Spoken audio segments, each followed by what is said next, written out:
Ya muchachos, ¿cómo están? Muy buenas tardes. Bueno, en este avance acelerado que terminamos teniendo de temas, la clase de hoy, que es la del avance número 6, ya nos corresponde trabajar el tema del virreinato. Mira qué rápido hemos terminado avanzando. Esta semana y la próxima vamos a terminar trabajando el tema del virreinato peruano.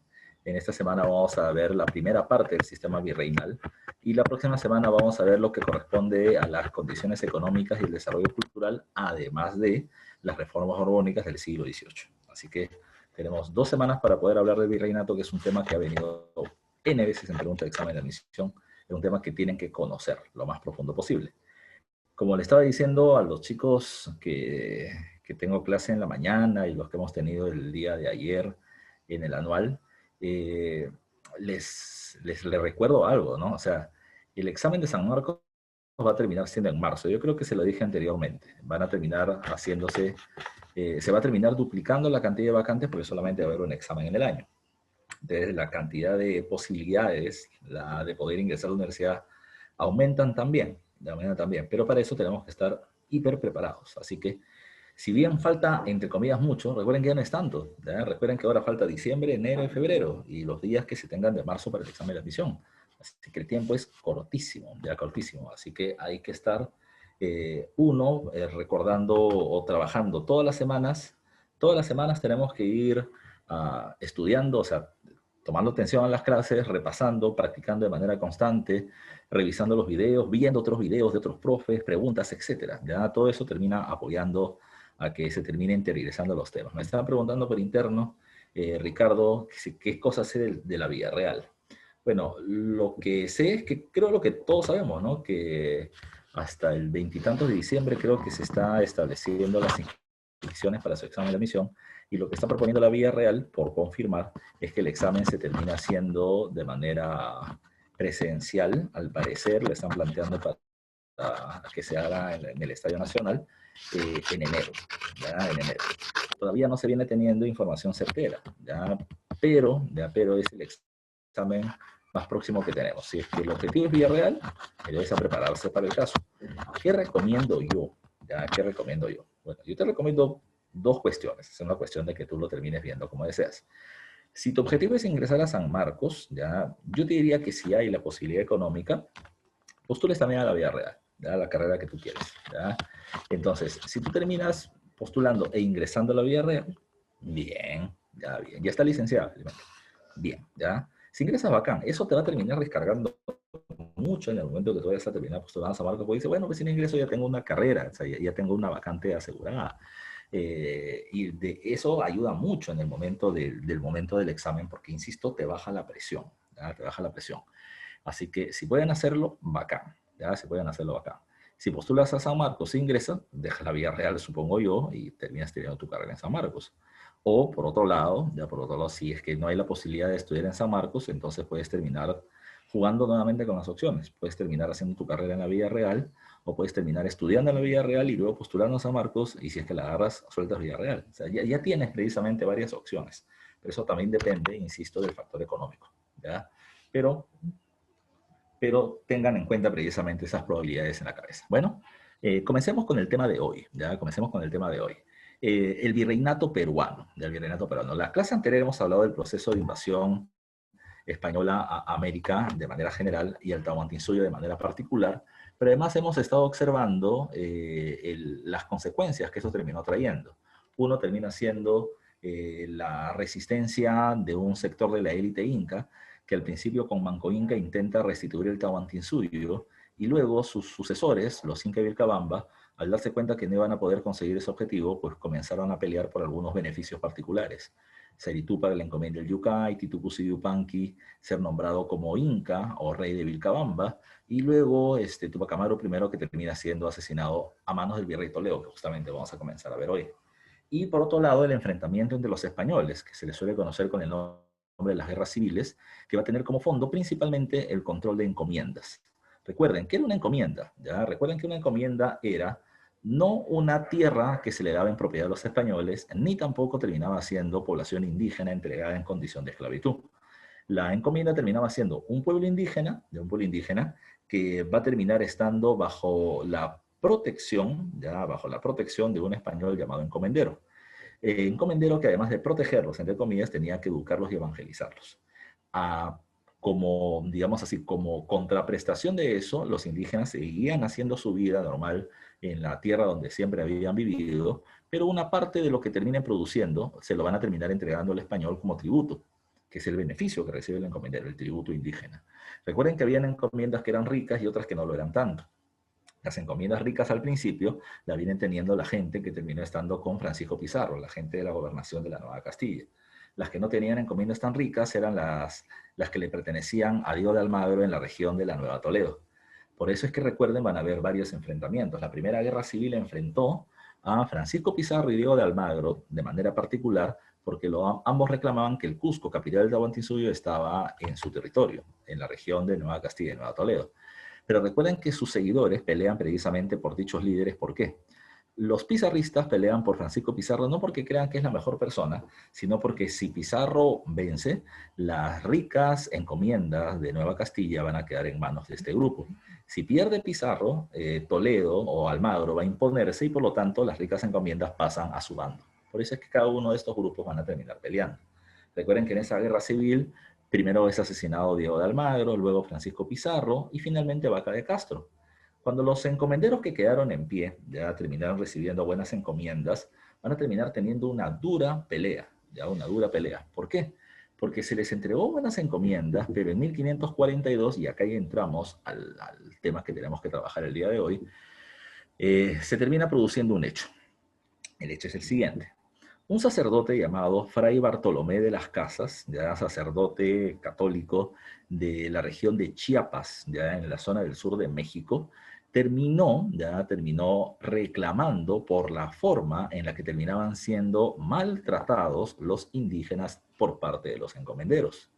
Este reclamo, de ese reclamo no lo terminó haciendo acá, lo terminó haciendo en Roma, lo terminó haciendo en la sede del papado, ¿ya? Y la Iglesia Católica, ya el Papa va a terminar reclamándole a la corona española lo siguiente, le va a decir. Recuerden ustedes españoles que cuando Cristóbal Colón termina descubriendo estas tierras, no lo hace porque sea un gran navegante, lo logra hacer porque la divina providencia, la mano de Dios ha guiado los barcos de Cristóbal Colón para que lleguen a América, porque Dios tiene un objetivo. ¿Cuál es ese? La universalización del cristianismo, ¿ya? Entonces, si ustedes los españoles, los encomenderos que representan a la corona española no están cumpliendo su función, entonces el rey de España deja el territorio americano para que nosotros, la Iglesia Católica, podamos cumplir la misión que Dios ha establecido, la evangelización. El rey, ni tonto, ni tonto que fuera, como para terminar dejando América y la cantidad de población, riquezas y tributos que termina dando. Lo que va a hacer el rey, es lo siguiente, El rey va a establecer un documento, llamado con el nombre de las Leyes Nuevas de Indias, en el año de 1542. Y a partir de este momento se producen varios cambios. El primer cambio es que, uno, se elimina el sistema de las gobernaciones, las que tuvo Pizarro y Almagro. Se eliminan las gobernaciones porque se consideraba de que los gobernadores terminaban siendo débiles ante el poder de los encomenderos. Y en su lugar, el rey va a terminar estableciendo funcionarios directamente ligados a él, nombrados por parte de él y que representen su poder. A esas personas se les conoce con el nombre de los virreyes. Nacen los virreinatos. ¿De dónde viene la palabra virreinato? Virreinato viene de la palabra vicerrey. Vicerrey. ¿Qué significa eso, profe? ¿Ya? Significa de que ante la ausencia del rey, el vicerrey gobierna. Y como los reyes de España no van a estar en el territorio americano, entonces los virreyes son la máxima autoridad que representa al monarca. No se olviden de eso ustedes. ¿Cuántos virreinatos se crearon en América? Para ese momento, solo dos. Uno es el virreinato de Nueva España o México, que va desde el sur de los Estados Unidos hasta el norte de Panamá, y desde Panamá hasta Chile termina creándose el virreinato del Perú, ¿ya? Toda Sudamérica menos la costa de Brasil, que era del reino de Portugal, y Venezuela, que le pertenecía al virreinato de Nueva España o México, ¿ya? Dato 1, se crean los virreinatos reemplazando las gobernaciones. Dato 2, se establece lo que Bartolomé de las Casas planteaba, que después de 10 años de debate con Gines de Sepúlveda, se establece y se acepta de que el indio es un ser con alma. Si tiene alma, es humano, ¿ya? Y por lo tanto goza de una serie de derechos que la corona española tiene que garantizar. Por eso es que en las leyes nuevas de India se establece, número uno, que el indio tiene alma y es humano. Dos, que pasa a ser súbdito del rey. Por lo tanto, el indígena tiene que pagarle tributos al rey y como compensación, el rey va a terminar protegiendo a los indígenas. Como si no está acá, ¿ya? Lo va a terminar haciendo a través de la Real Audiencia de Lima, un centro judicial donde los indígenas pueden terminar reclamando por los abusos que pueden haber en su contra. ¿Por parte de quiénes? De los encomenderos, como decía Bartolomé de las Casas. ¿Okay? No se olviden de eso. Otra cuestión más, las encomiendas tan criticadas. Las encomiendas al principio habían sido entregadas en carácter de perpetuidad y hereditaria. ¿Qué significaba? Que si a un encomendero tú le dabas precisamente una encomienda, esa encomienda era explotada por él, por la persona que recibió la encomienda producto de la participación en la invasión a América, pero también iba a terminar explotando esta población indígena, los hijos, los nietos, los bisnietos y tataranietos permanentemente. Ahora, las leyes nuevas de Indias anulaban la perpetuidad de las encomiendas y establecía que las encomiendas eran solo de una o de dos vidas, ¿ya? Es decir, o lo usaba el encomendero, del encomendero que la había recibido, o como máximo él y su hijo, pero ya no su nieto, su bisnieto ni su tataranieto. Esos terminan siendo los grandes cambios que se producen. Como recordarás, porque lo vimos en la clase anterior, recuerden que esto molesta a los encomenderos y encabezados por Gonzalo Pizarro, uno, no aceptan la llegada del primer virrey del Perú a Lima, lo votan, y cuando este quiere regresar lo matan en la batalla de Añaquito. Y la corona española, a través de Pedro de la Gasca, logra derrotar a estos encomenderos que hasta independencia habían terminado planteando con respecto a España, y los derrotan en la batalla de Jaquijahuana. Entonces, a partir de 1542, como está precisamente en el título, nace este segundo sistema de gobierno sobre el territorio peruano, el virreinato. Segundo, ¿hasta cuándo dura? ¿De hasta cuándo dura? Él esté poniendo la fecha. El virreinato va a terminar durando... Gol del Huancayo, se va a la Baja Alianza. A ver, repito, del virreinato peruano termina llegando hasta el año de 1821, si consideramos la proclamación de independencia establecida por parte de José de San Martín. Y va a terminar llegando hasta el año de 1824, ¿ya? Si es que se considera, que la independencia recién se va a terminar logrando tras la batalla de Ayacucho y la capitulación de Ayacucho. ¿Ya? A ver, eso es lo que vamos a encontrar ahora. El virreinato aproximadamente va a terminar durando casi 300 años, ¿ya? Casi 300 años. En esos casi 300 años de sistema de gobierno virreinal, hay tres momentos muy claramente bien definidos, ¿ya? El primero termina siendo, ¿cuál? El primero termina siendo el que va entre 1542 y 1648. En un lapso de tiempo de casi un siglo, podemos hablar de una primera etapa llamada como el monopolio español. El monopolio es el hecho por el cual solo los españoles terminan ocupando los más altos cargos de gobierno, número uno, y es el hecho por el cual solamente España puede vender productos legalmente al territorio americano. Eso no cambió salvo un pequeño periodo de excepción, ¿ya? Pero, repito, los españoles ocupan los principales cargos de gobierno. Segundo, ¿ya?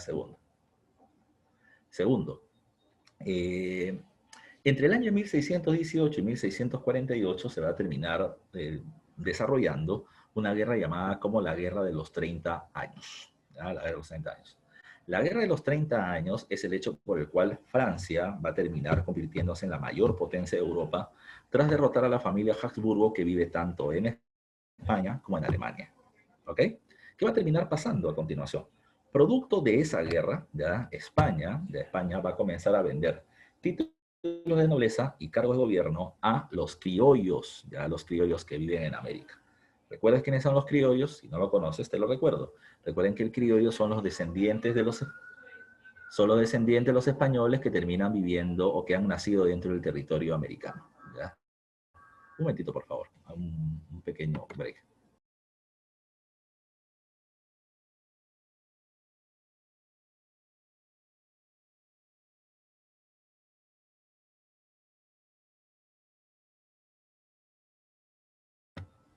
Ya, muchachos. Disculpen la interrupción. Te decía, Producto de esta guerra, España le vende títulos de nobleza y cargos de gobierno a los criollos. No se olviden que los criollos son los descendientes de españoles, pero nacidos en América. Ellos van a terminar comprando títulos por una cuestión de ascensos sociales. Se van a terminar nombrando condes, duques, marqueses, etc. Pero por otro lado, también recuerden que ellos van a terminar ocupando cargos importantes como el cargo de corregidor, el cargo de canciller. Mi papá está pasando por ahí por la espalda.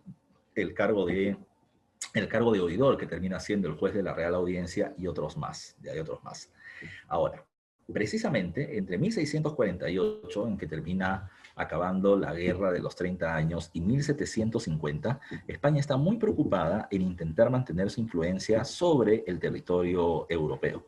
Y por lo tanto va a terminar perdiendo el control real, el control eficiente del territorio americano. ¿Ya? En ese periodo, ya de 1648 a 1750, se vive una segunda etapa llamada como la Edad de Oro Criolla, porque son los criollos quienes realmente ocupan los grandes puestos de gobierno, salvo el cargo de virrey al cual no pueden acceder, y ellos tienen el control eficiente. Pero fue una pregunta, ¿y no hay virreyes? Claro que hay virreyes, pero el virrey terminaba siendo una figura decorativa. Son los criollos quienes tienen una red de poder, ya repito, que van desde la Real Audiencia, el Poder Judicial, desde los corregimientos, que es el control de las provincias, desde el control de la Real Hacienda, que es el Ministerio de Economía, desde el control de el Tribunal del Consulado, que maneja el comercio. Manejan todo, ya manejan todo. Ahora, en el siglo XVIII, esta es parte de la próxima clase, ¿ya? En el siglo XVIII hay un cambio político en España. Hay una nueva dinastía o familia que llega al gobierno, que son los Borbón. Y los Borbones van a hacer una serie de cambios en su sistema de administración, al cual se le conoce como las reformas borbónicas. Y producto de las reformas borbónicas, se genera un cambio. España aplica cambios administrativos en España y en el Perú, ¿ya? O en América en general. Esas reformas borbónicas debilitan el poder de los criollos, fortalecen a los españoles, pero también van a haber una serie de reacciones, como las rebeliones indígenas, las rebeliones criollas y el proceso de independencia. Lo que vamos a ver en esta clase y en la mitad de la próxima termina siendo las características del virreinato entre el siglo XVI y XVII. El siglo XVIII es otra cosa diferente. Sigue siendo parte del virreinato, pero es parte de las reformas borbónicas que tenemos que ver a detalle la próxima clase aún. ¿Ya? La próxima clase aún. A ver, segundo. Antes de comenzar precisamente con el tema, recuerden que cuando nosotros nos terminan pidiendo preguntas de examen de admisión en el virreinato, las preguntas por lo general suelen ser muy generales, ¿ya? Es decir, no te hacen esa división entre qué pasa en el siglo XVI, qué pasa en el siglo XVII, cuáles son los cambios en el XVIII. Sería muy específico a menos que te hagan una pregunta de texto, donde tú puedas terminar haciendo un análisis, ¿ya? Pero por lo general se terminan haciendo, repito, preguntas genéricas sobre el tema, ¿ok? Vamos, ahora comencemos a trabajar este proceso. ¿Qué es el virreinato? Me están planteando por acá. Ya te lo dije hace un rato. El virreinato es un sistema de gobierno, es un nuevo sistema de gobierno, porque el anterior terminaron siendo las gobernaciones. A partir de 1542 se establece los virreinatos, se dejan de lado las gobernaciones. ¿Quién establece eso? Lo establece la metrópoli. ¿Qué es una metrópoli? Una metrópoli termina siendo un reino que viene teniendo dominios territoriales fuera de su territorio original. Es decir, España tiene dominios en América, América es su colonia, y el reino que posee colonias se le llama metrópoli. Entonces, recuerden, lo que la metrópoli manda, las colonias, en teoría, tienen que cumplirlo, ya tienen que cumplirlo. Cuando se establece este sistema de virreinato, no te olvides, saca a los gobernadores que eran poco eficientes, que eran manipulados por parte de los encomenderos, y el objetivo era consolidar el poder de España en esta región y centralizar el poder. ¿Por qué? Porque no sabían qué es el virrey, el representante del rey. ¿Ya? La idea era tener un gobierno eficiente por parte de la corona española en sus dominios americanos. No se olviden, ¿cuántos virreinatos habían en América? 2, solamente 2. Nueva España, ya que era México, y el territorio peruano. ¿Ya? Profesor, ¿no había más virreinatos? Ya no había más virreinatos. Sí, pero es en el siglo XVIII. Ese es otro momento, no se olviden. El siglo XVIII es otra cosa diferente. A ver, ¿qué es lo que tenemos que ver el día de hoy? 3 puntos les había dicho en el título, ¿ya? Para que lo recuerden. 1, son las reformas hechas por parte del virrey Toledo. 2 es la organización social. Y 3 es la organización política. Entonces, comencemos a hablar del virrey Toledo. ¿Por qué siempre se habla de Toledo? ¿Por qué no se habla del virrey Antonio de Mendoza o Hurtado de Mendoza, que son anteriores a él? Lo que pasa es que no es que ellos sean malos gobernantes, lo que pasa es que las medidas establecidas por parte del virrey Toledo van a terminar siendo fundamentales, porque son la base de la organización económica, social, política, religiosa que va a tener el virreinato peruano entre los siglos XVI y XVII. Recién se va a terminar cambiando la estructura establecida por Toledo en el siglo XVIII con las reformas borbónicas. Pero siempre decimos que la reforma borbónica es otra cosa diferente. ¿Sí? No se olviden de eso, ya no se olviden de eso. Cuando hablamos de las reformas toledanas, ¿para qué termina viniendo este pato? ¿Cuál era el objetivo? ¿Cuál era su propuesta? ¿Cuál era la meta cuando él termina llegando hacia este territorio? Bueno, lo primero es que a él lo mandan para terminar incrementando la producción minera de la región de Potosí. ¿Ya? Ese es el primer dato que debemos tomar en consideración. Recuerden que Potosí es una provincia ubicada en el Alto Perú, así se le llamaba anteriormente a lo que hoy es llamado Bolivia. Entonces, en la época donde estaba Pedro de la Gasca como gobernador, un indígena había terminado encontrando en la región de Potosí un cerro llamado o bautizado con el nombre del Cerro Rico. Y lo llamaban así porque tú le metías un puñete al cerro y terminaba saliendo un bloque de plata pura, así pura, pura, pura.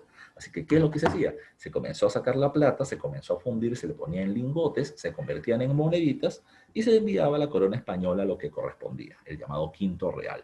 Y lo demás servía para la circulación, para el comercio dentro de esta región. España se va a hacer muy rico.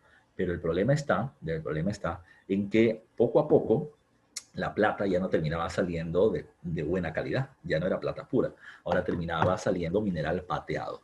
¿Qué cosa es mineral pateado? Terminaba saliendo plata con zinc, con cobre, con estaño, con plomo.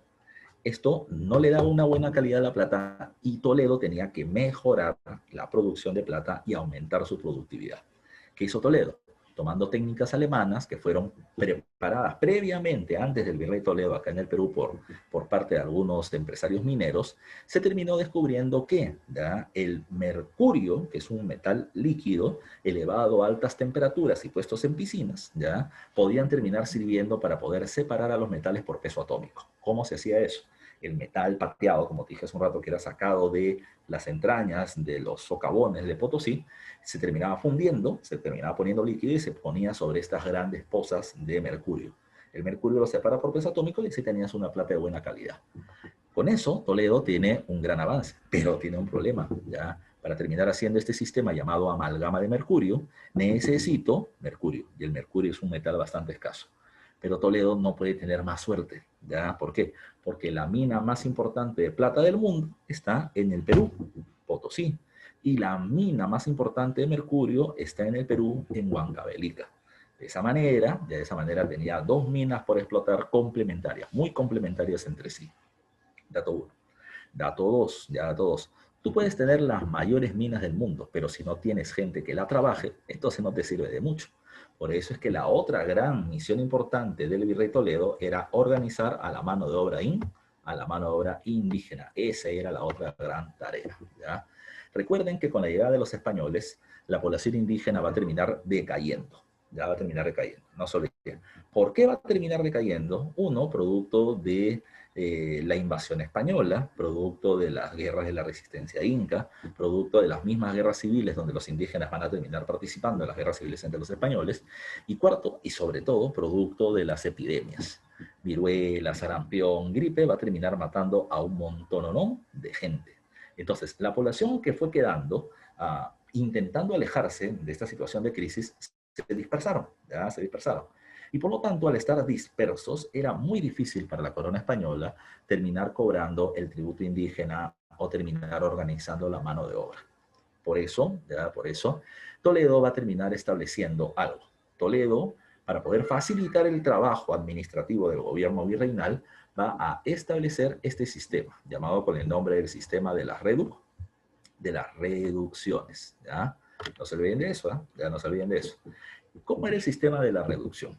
Estos pueblos indígenas que se encontraban dispersos van a terminar siendo concentrados, reducidos a un solo espacio, por eso el nombre de reducción. Van a ser reducidos a un solo espacio para poder facilitar, ¿ya? Para poder facilitar el cobro del tributo indígena y la organización de la mano de obra del pueblo. ¿Ya? Esa va a terminar siendo su tarea. ¿Ya? Ahora, recuerden que hay una serie de cambios que se van a establecer acá. Como tengo a todos los indios juntos en un mismo lugar, en una provincia, ¿qué es lo que voy a hacer? Como los tengo acá, me facilita cobrarles el tributo. Recuerden, el tributo indígena no se termina cobrando todos los meses. El tributo indígena se cobra solo 2 veces al año. Una vez en junio y otra vez en diciembre. ¿Ya? Solamente 2 veces al año. Lo que hace Toledo acá es esto. Antes ya los indígenas pagaban tributos. No se olviden cuando hablamos hace un ratito de las encomiendas que te estaba recordando. Recuerden que el indígena parte de lo que produce lo termina entregando al encomendero. Ahí hay pago de tributo, pero se paga en producción, en especies. Lo que hace el virrey Toledo es que el tributo ahora se va a terminar tasando el tributo en dinero. ¿Qué significa? Que la gente va a tener que pagar. La pregunta es, ¿y de dónde saca plata para pagar? Es ahí donde viene el otro punto. ¿Ya? Cuando él tiene a todos los indígenas en las reducciones, le va a decir, bueno, a partir de ahora ustedes van a ir a trabajar a la mina. ¿Ya? A la mina. Y por trabajar en la mina, el gobierno español les va a terminar pagando un sueldo. ¿Ya? Un sueldo. ¿Ya? Como tú tienes un sueldo, entonces con lo que tú ganas vas a terminar pagando tu tributo. ¿Ya? Tu tributo. Y con la otra parte que no terminas pagando, vas a terminar comprando productos. Es decir, el indígena es insertado al mercado para comprar y vender productos. Recuerden que en el Tahuantinsuyo no existía eso, todo era trueque, pero ahora se les termina obligando a entrar al sistema del mercado, pagándoles en dinero y participando en el sistema comercial. No se olviden de eso. Eso ha sido pregunta de examen de admisión y hay que recordarlo porque es muy, muy importante. ¿Ok? ¿Qué más hay que tomar en cuenta? Entonces, las reducciones cumplían sus funciones. Otro dato más a considerar. Se te pone acá ya, de que el virrey Toledo va a terminar haciendo un censo. Pero en la época virreinal no existía el concepto censo. ¿Ya? Lo que existía era el concepto visita. ¿Ya? Visita. Profesor, ¿cómo es esto de la visita? Te explico. La visita general que hizo el virrey Toledo fue llegar al Cusco y terminar haciendo una serie de viajes, ¿ya? Entre el Cusco, lo que vendría a ser ahora Cusco, Puno, Arequipa, Moquegua y la zona del Alto Perú. Entonces, él hace ahí la visita general. No va solo, va con una serie de personas que se encargan de recoger información, pero también va con cronistas, ¿ya? Con cronistas. Ya te voy a explicar por qué ese dato es importante. Cuando hace las preguntas del censo, él va a terminar preguntando cuánta gente vive en el lugar donde están, cuántos muertos más o menos pueden terminar diciéndole que se han tenido en los últimos tiempos de la invasión española, cuál es la cantidad de producción agrícola que tienen, el ganado, las actividades económicas que poseen, cómo es que ellos vivían antes de la invasión española. ¿Y por qué terminaba levantando esos datos? Número uno, porque sabiendo cómo es que el Tahuantinsuyo los había organizado, entonces yo podría utilizar muchas de esas fórmulas de la época incaica y las puedo seguir utilizando para poder explotar los recursos de la gente. ¿Ya? Y lo otro, bueno, dentro de ese ejemplo, por ejemplo, que te he dado, es el tema de la mita. ¿Cómo es esto de la mita? Recuerden que en el Tahuantinsuyo, la población estaba obligada a tributar en trabajo para el Estado. Eso se llamaba mita. Lo que está haciendo el virrey Toledo es restablecer la mita del Tahuantinsuyo, pero con una diferencia. Tú tienes que trabajar para el Estado, pero te pago. Y con ese pago tú vas a terminar pagando tributo en moneda. No te olvides tú. La otra cuestión es que producto de esta información que se va recogiendo, se van a terminar sacando crónicas, ¿ya? Crónicas, esa documentación hecha por parte de los españoles de cómo vivían los indígenas ahora y antes, sobre todo en la época inca. ¿Por qué es importante estas crónicas toleranas como la de Polo Don de Dardo o José de Acosta? Porque en Europa se estaba criticando mucho la legitimidad, la legalidad del dominio español sobre el Tahuantinsuyo. ¿Por qué había crítica? ¿Ya? ¿Por qué había crítica? Porque de acuerdo a las leyes de guerra, si lo queremos llamar así, en España o en Europa, se producía algo. En una guerra, o sea, en pleno campo de batalla, si un campesino que está trabajando como soldado termina tirándole una flecha y muere el rey del bando contrario, murió, pues no hay ningún problema. Pero si es que en la batalla el rey contrario es capturado, la única persona que le puede dar muerte a un rey es su igual, otro rey. ¿Ya? Profesor, ¿y eso qué tiene que ver con nosotros? Es que en Europa se va a criticar algo. ¿Quién era el rey del Tahuantinsuyo cuando llegan los españoles? Atahualpa. ¿Quién mató a Atahualpa? Francisco Pizarro. Y Pizarro no era rey, Pizarro era gobernador. Así que como su cargo era inferior, el asesinato y el dominio sobre los incas es ilegítimo. Lo que va a terminar haciendo los cronistas de la época del virrey Toledo es demostrar que eso no era así. Se va a dar una nueva versión de la invasión española. La nueva versión, ¿qué cosa nos va a terminar planteando? Que el Inca legítimo era Huáscar, porque él había sido proclamado en el Cusco y nombrado con toda la ceremonia correspondiente en la capital del Tahuantinsuyo. Que su hermano Atahualpa terminó siendo un golpista, es decir, terminó siendo un tirano, alguien que llega al gobierno por el uso de la fuerza. ¿Ya? Por lo tanto, es un gobernante ilegítimo, ya ilegítimo. Además, Atahualpa mandó matar a su hermano. Y los españoles, con apoyo, ya, con apoyo de Atahualpa o con apoyo de Huáscar y de su familia, terminaron asesinando a Atahualpa. Conclusión, los españoles no terminamos matando nunca al rey. Los españoles matamos a un gobernante ilegítimo y por lo tanto terminamos restituyendo el orden. Ese va a ser su argumento de las llamadas crónicas toledanas. No te olvides tú. Un último dato de los que nos interesan para la época del virrey Toledo, porque podríamos hablar de muchas cosas, ¿ya? Un último dato importante. A ver, Toledo, como cualquiera, ya es un hombre de su tiempo. ¿Ya? A lo que me refiero es que hay una serie de eventos que van a terminar influenciando en él como persona y en las medidas que toma. Profesor, ejemplo de lo que me estás queriendo decir, mira, estamos en el siglo XVI, ya no te olvides, 1570, la década de 1570. ¿Qué está pasando en ese momento en Europa? ¿Ya? ¿Qué está pasando en ese momento en Europa? A ver, te explico. En Europa se viene desarrollando con fuerza las reformas protestantes. El luteranismo, el calvinismo, que ya no está solamente en Ginebra, Suiza, sino que se está dispersando hacia otras partes. Están los presbiterianos, los puritanos, los cuáqueros en la Gran Bretaña, en la zona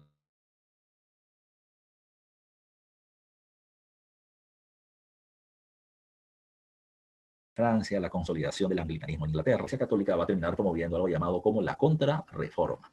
¿Ya? La contrarreforma. Me dice que mi conexión es inestable, hermosa red. La contrarreforma. Profesor, ¿qué es eso de la contrarreforma? La contrarreforma, insisto, es la medida de la Iglesia para frenar el avance del protestantismo. Y allá en Europa se va a terminar creando una institución llamada como el Tribunal del Santo Oficio de la Inquisición. Objetivo, ya objetivo, terminar identificando y persiguiendo, capturando y castigando a los herejes. ¿Quiénes eran los herejes? Se les llamaba así a quienes se desviaban de la pureza de la fe católica.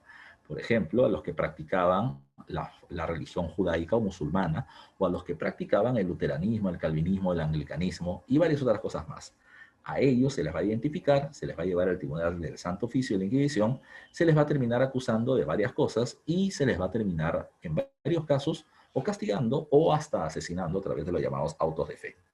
Precisamente, como esto es lo que se estaba haciendo allá en las Europas, acá en el Perú, el virrey Toledo impone el Tribunal del Santo Oficio de la Inquisición en el territorio peruano, con el mismo objetivo, y ha sido pregunta examen de admisión, con el objetivo de terminar persiguiendo y reprimiendo a los herejes, a quienes se desviaban de la pureza de la fe católica. No nos olvidemos, ¿ya? No nos olvidemos.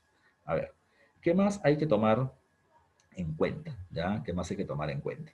Otro dato que termina siendo importante, ya otro dato que termina siendo importante, termina siendo el hecho por el cual, ya, el hecho por el cual, ¿qué es lo relevante de Toledo? ¿Ya? Y ahí está, y ese es el punto principal.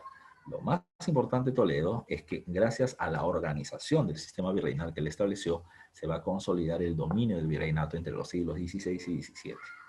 Los próximos virreyes van a terminar trabajando casi en piloto automático. Van a hacer algunos cambios, mayores o menores, pero es Toledo quien termina estableciendo las bases del sistema.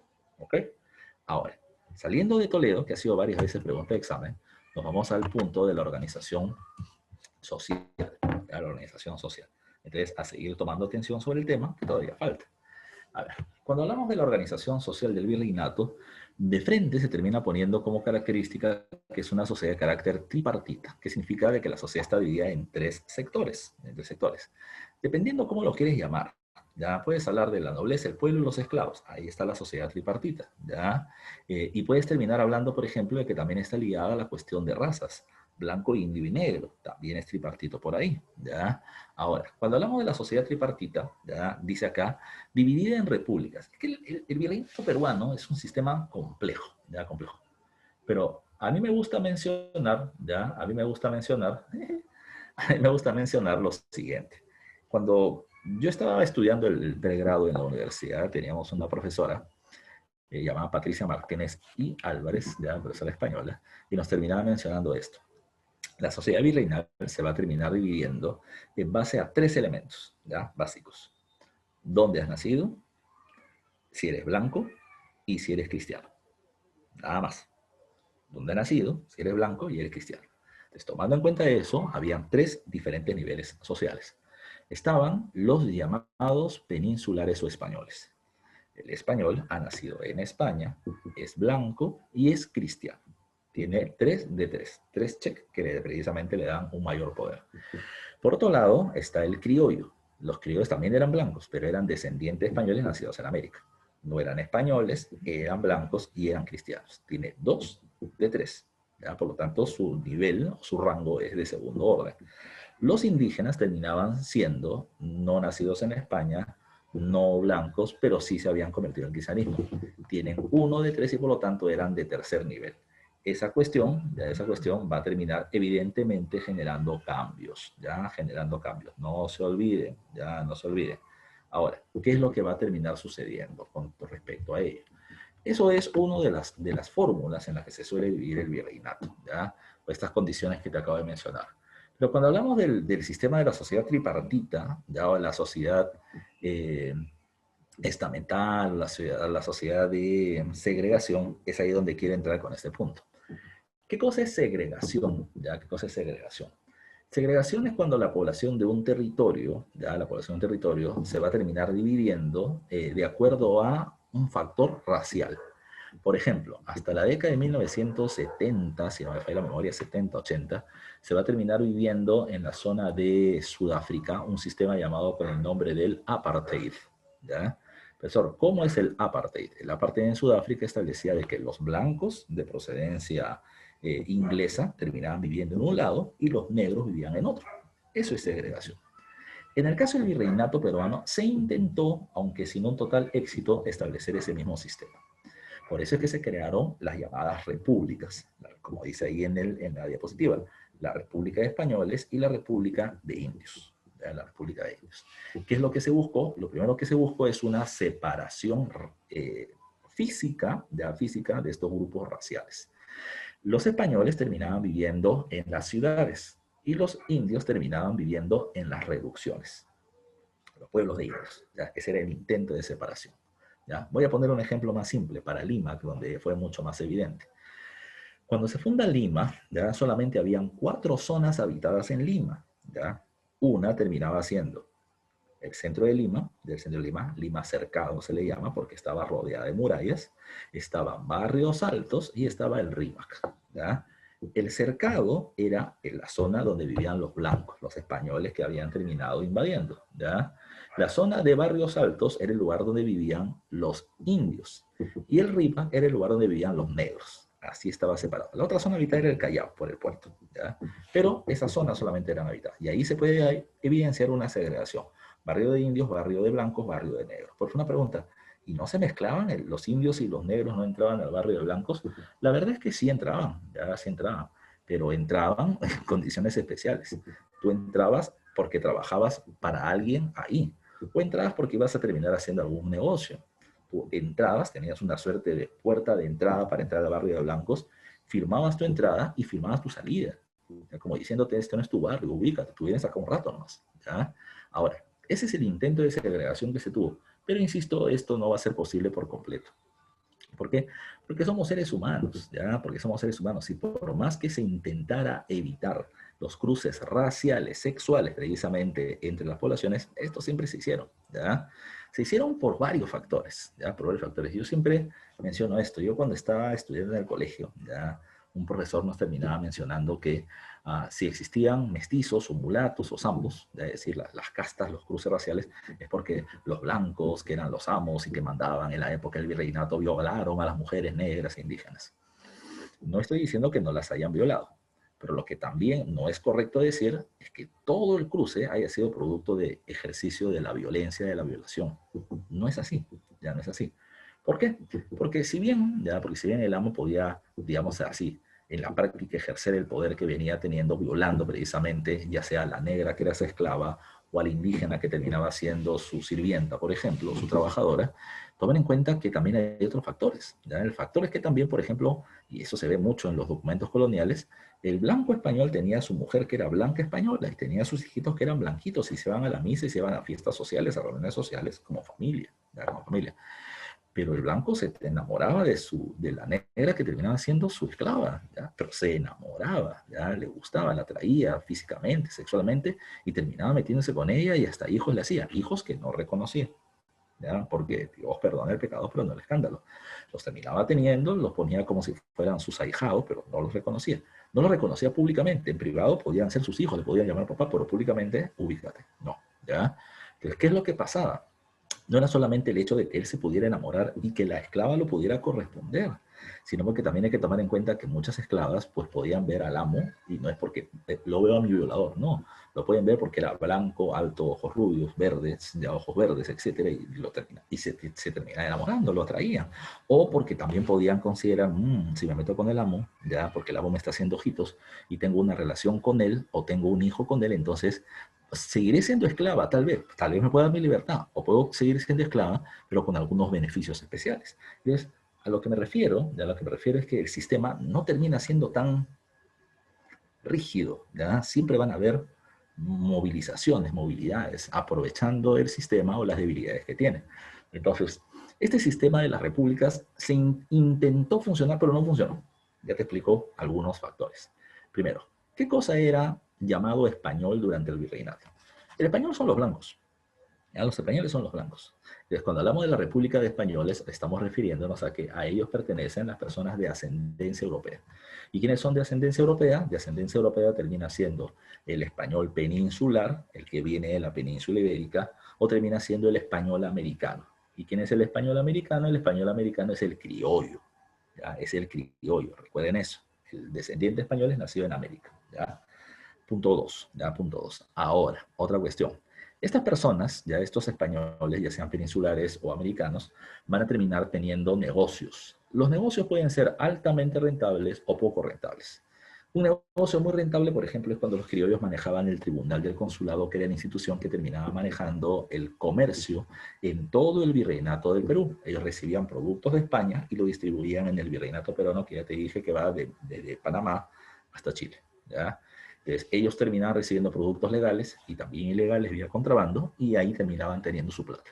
Por eso es que pudieron comprar título de nobleza a cargo de gobierno, porque era un gran negocio. Pero también podían tener negocios menores. Podían ser dueños de bancos, por ejemplo. Un negocio menor era, por ejemplo, tener un taller de sastre, de producir ropa, o un taller de zapatero. El zapatero podía ser un zapatero que hace zapatos, o podía ser un zapatero remendón, el que termina cosiendo los zapatos, cambiando la suela, etc. Que eso era muy común, ¿eh? ¿Ya? No es como ahora, que si te rompe un zapato, lo boto y compro otro, ¿ya? Pues tan barato, el zapato era carísimo, así que solamente habría que remendarlo y remendarlo, ¿ya? Pero así como está esto, estaban, por ejemplo, los dueños de las chinganas, que eran los bares de la época, o las pulperías, que eran las bodegas, ¿ya? Así que habían varios negocios, ya varios negocios, y hay gente que se metía en ello, y principalmente terminaban siendo español o criollo. Otra cuestión más, tienen una posición social más elevada y una influencia política mayor. ¿Por qué? Porque ellos podían obtener título de nobleza y cargo de gobierno, como ya te dije. No estoy diciendo que todo español y todo criollo sea noble. Lo que estoy diciendo es que, los títulos de nobleza principalmente eran entregados a las personas que venían como nobles desde España, o que terminaban obteniendo el título acá, ya sea español o ya sea criollo, ¿ya? Repito, o porque lo compraban o porque la corona se los terminaba ofreciendo por sus servicios. Pero esa era parte del poder que ellos terminaban teniendo. Ellos, no te olvides, viven en las ciudades, ya ven las ciudades, y los indios viven en el campo, en las reducciones. El indio tiene su república de indios, ¿ya? Su república de indios, separados geográficamente. ¿Todos los indios eran iguales? No, ¿ya? No, no, porque recuerden que los indios tienen diferentes etnias o naciones, son diferentes pueblos, ¿ya? Son diferentes pueblos. Acá hemos tenido el concepto así racista de que todos los indios son igualitos. No, son diferentes pueblos, son diferentes naciones, los huancas, los chancas, etcétera, son diferentes etnias. Pero además de eso, entre ellos también había una diferenciación social bien marcada, porque venía desde mucho antes de la presencia española. Hay el indio noble y el indio que no es noble. El indio noble es el cacique, el que tiene un cargo de gobierno. Y también termina formando ese grupo sus descendientes, el hijo del cacique, sus nietos y bisnietos. Profesor, ¿tienen algún beneficio? Claro, ellos tienen acceso a una educación formal en unas escuelas especiales llamadas con el nombre de colegios de caciques. Ellos pueden tener cargos de gobierno, sí, pero solamente pueden gobernar sobre otros indígenas, no sobre un español. Ya te explico en un momento por qué. Pero así como está el indio noble, está el indio que no lo es. El indio que no es noble ya se le conoce con el nombre de indio del común o también se le conoce con el nombre de indio de cédula. Indio del común o indio de cédula. No se olviden de eso. Porque ¿y eso qué cosa es? ¿Y eso qué cosa es? Vamos a poner un ejemplo. ¿Ya? A ver, yo he nacido, ¿ya? Mi familia es del Rima toda la vida, ¿ya? ¿Ya? Pero yo he nacido en el hospital Rebagliati, que es el llamado Hospital del Empleado, que está en Jesús María. Mi partida de nacimiento está en Jesús María, en la provincia de Lima. Si viviéramos en el virreinato, ya por mi condición social, yo terminaría siendo un trabajador y estaría obligado a tributar en el lugar donde se ha registrado mi nacimiento. Eso se le llama indio de cédula. Yo he nacido en Lima, como indígena estoy obligado a tributar en la ciudad donde ha sido registrado mi nacimiento, que sería Lima. ¿Ya? Profesor, ya, ¿y cuál es lo raro? Bueno, es que esa cuestión, en derecho, los que van a buscar precisamente estudiar esa carrera, ustedes van a terminar trabajando, buscando que se cumpla la ley, o también van a terminar trabajando, manejando algo llamado con el nombre de vacío legal. Es decir, las leyes a veces están mal hechas o mal redactadas. De casualidad o a propósito, ya el abogado, sabiendo eso, va a terminar utilizando las debilidades que viene teniendo la ley, las falencias que tiene la ley. ¿Qué decía la ley? Insisto, el indio tiene que pagar tributo en el lugar donde ha sido registrado su nacimiento. Naciste en Lima, pagas en Lima. Ahí está el error o el vacío legal. ¿Por qué? Porque si yo nací en Lima, estoy obligado a pagar en Lima. Y si no estoy en Lima, y si me fui de Lima, no pagas, no pagas. Entonces, ¿qué pasó? El indio que nacía en Lima se iba a Cusco, los de Cusco se iban a Piura, los de Piura se iban a Puno, y así todo el mundo terminaba migrando, ya migrando. El migrante, en los lugares a donde llegaba, se le conocía con el nombre de forastero. Ya es el indio que ha llegado, que no es de este lugar, ya que no es de este lugar. Y el forastero no paga tributo indígena. Era una forma de evadir el tributo. La gente no es tonta, la gente es muy viva, ya es muy hábil. Ahora, ¿qué más va a terminar sucediendo? ¿Había otra forma, profe, de evadir el tributo indígena además de mudarse? Sí, ya sí. ¿Cómo se registra el nacimiento de un indígena recién nacido? Bueno, el papá y la mamá registraban a su hijo. ¿Ante quién? Ante el cacique, ante el líder indígena. ¿Qué pasaba? Ya ves qué pasaba. Yo soy Panco Capa, mi esposa es Mama Ogio, mi hijo es Inchirroca. Ya más indios no podemos ser. Pero yo voy donde el cacique, le digo, ¿sabes qué? Acá he ahorrado un poco de plata de todo el tiempo que me han estado explotando a mí. Y toma, cacique, por favor, este soborno, ¿ya? Y pon que mi hijo no es mi hijo. Pon que mi hijo es hijo de Mama Ogio y que su papá termina siendo, no sé, Brad Pitt, ¿ya? Tom Cruise, Cristiano Ronaldo. Si el papá es blanco y la mamá es indígena, el niño es mestizo. Y el mestizo no paga tributo indígena. Y será otra forma de tirarle cabeza al gobierno. Y eso es lo que se hacía también durante ese periodo. Profesor, y seguramente un grupo de gente lo hizo. Un grupo de gente. Para el siglo XVIII, cuando se hacen las reformas borbónicas, la corona española se dio cuenta que el 80% de los indios no pagaban tributo. 80%, 8 de cada 10, todo el mundo le tiraba cabeza al gobierno, ya sea migrando como forastero o ya sea como mestizo bamba.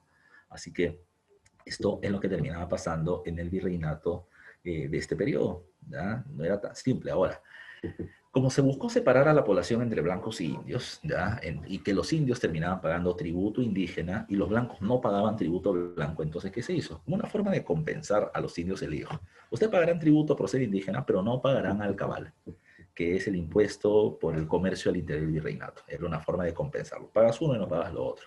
Las leyes también terminaban siendo diferentes y los cargos de gobierno también lo eran. Por ejemplo, te dije esto hace un rato. ¿Te acuerdas al principio que te estaba mencionando de que se mencionó de que los indios tenían alma y por lo tanto eran humanos? ¿Ya? Ahí venía ahora un segundo problema. Si el indio tiene alma y es humano, como también lo son los españoles, entonces el español y el indio terminan siendo iguales. Pues, si son iguales, entonces podrían ocupar los mismos cargos de gobierno y un indígena podría gobernar sobre un español. Debería ser así, pero no fue. ¿Ya? No fue. ¿Por qué? Porque se puso un elemento más a favor de los españoles. Se estableció esto. El proceso de invasión o el proceso de conquista viene con un proceso que es la evangelización, es decir, convertir a la población en cristiana. Los españoles ya vienen siendo cristianos, son cristianos antiguos. Los indígenas son personas que recién conocen el cristianismo. Son hermanos nuestros, porque también son humanos con alma, pero son como los hermanos menores que nosotros terminamos teniendo. Por lo tanto, como son los hermanos menores, ellos no nos pueden decir a nosotros qué cosa hacer. Al contrario, ellos tienen que cumplir lo que nosotros terminamos mandando. De tal manera de que se ponía, bajo esa condición de la religión cristiana, se ponía el blanco sobre el indígena. ¿Ya? Se ponía el blanco sobre el indígena. El indígena puede gobernar otros indios, pero el indígena no puede gobernar un blanco, porque es un hermano menor. Solamente los blancos pueden ocupar altos cargos de gobierno, ¿ya? Más no los indios. No se olviden de eso. Era una forma de justificar el racismo, ¿ya? El poder de unos sobre otros. Ahora, ¿qué más? No solamente hay blancos e indios, también hay negros, ya también hay negros. Como ya te había mencionado, se había establecido que el indio tiene alma y es humano y no puede estar bajo la condición de esclavitud. La esclavitud recaía solamente sobre la población negra, ya, sobre la población negra. Y la población negra terminaban siendo los afrodescendientes, o los africanos o los descendientes africanos en ese territorio. La mayoría de los africanos que terminan llegando al Perú vienen de la zona de Guinea, ¿ya? Y de una etnia llamada con el nombre de los mandinkas, ¿ya? Ahora, ¿qué va a pasar a continuación? ¿Ya? ¿Qué va a pasar a continuación? En el caso de los esclavos, y en el caso de la población negra esclavizada, al principio se les trajo como, no como reemplazo, pero sí para complementar a una población indígena que venía decayendo por las enfermedades generadas. Se pensaba de que el negro por la fuerza física podría trabajar en las minas, pero no lo hicieron por dos factores. Factor número uno, no se adaptaban a la altura. El soroche los terminaba debilitando tremendamente, así que por lo tanto el negro no va a estar en la sierra. Y segundo, se va a evitar que el negro y el indio terminen viviendo juntos y que se terminen uniendo, porque eran los dos sectores socialmente más explotados del virreinato y podrían generar, por lo tanto, una unión y un levantamiento contra los españoles. Por el contrario, se buscó que el indio y el negro se lleven mal. ¿Ya? La corona española racionalmente o estableció que los indios y los negros se peleen, se lleven mal, ¿ya? Se lleven mal. Yo no sé si ustedes terminan, la mayoría de ustedes tal vez terminen teniendo familia de ascendencia indígena. Y no sé si habrás escuchado insultos racistas sobre el negro cochino, negro ladrón, negro tal por cual. En el caso de los negros es lo mismo, ya indio pestoso, anda vete a la sierra. Entonces, esas características, ese tipo de agresiones que se termina teniendo, no es casualidad, es colonial. La idea es que no se terminen uniendo para poder evitar levantamientos contra el virreinato. ¿Qué más hay que tomar en cuenta? Por eso, si el negro no es llevado a la sierra ni a las minas para poder trabajar, entonces, ¿dónde va a estar el negro? El negro principalmente va a terminar siendo concentrado en las haciendas costeñas para poder trabajar en ellas, ¿ya? Ellos van a terminar siendo, si son blancos, si son negros varones, principalmente van a terminar trabajando como mano de obra en el campo, sobre todo en la producción de los cañaverales, en la producción de la caña de azúcar, ¿ya? Pero si terminaban siendo mujeres, terminaban siendo sirvientas, amas de casa. O sea, cuando digo ama de casa es porque terminaban haciendo las labores domésticas, ya en las casas de los nobles, o porque terminaban siendo damas de compañía. Entiéndase damas de compañía porque eran las acompañantes de las mujeres nobles, ¿ya? De las mujeres nobles. Terminaban cumpliendo varias funciones sociales, ¿ya? Varias funciones sociales, pero la condición de trabajador iba para el varón y la mujer no. Aquí hay una imagen, miren, en la parte inferior donde se termina viendo a un blanco que está agarrando a un negro que está encadenado y le está como abriendo la boca.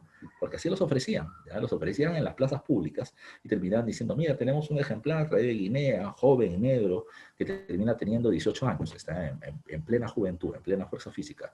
Y mira, tiene todos los dientes completos, no tiene problema de salud, ¿ya? Además ha trabajado en tal lugar, entonces le ponen todo su currículo, ¿no? Y lo vendemos a 8.000 soles, de 8.000 soles. Y la gente, dependiendo de la condición de salud física, lo terminaban comprando. Toma en cuenta de que no es porque sea esclavo lo va a maltratar. ¿Ah? Yo no lo compro para matarlo, al contrario, es un trabajador. Mientras más fuerte sea, mejor. ¿Ya? Por lo tanto, uno, voy a pagar bien por él y lo voy a tratar de la mejor manera posible, porque es mi mano de obra.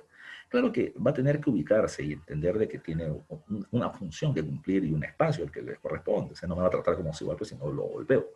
Pero es parte de esa situación del virreinato.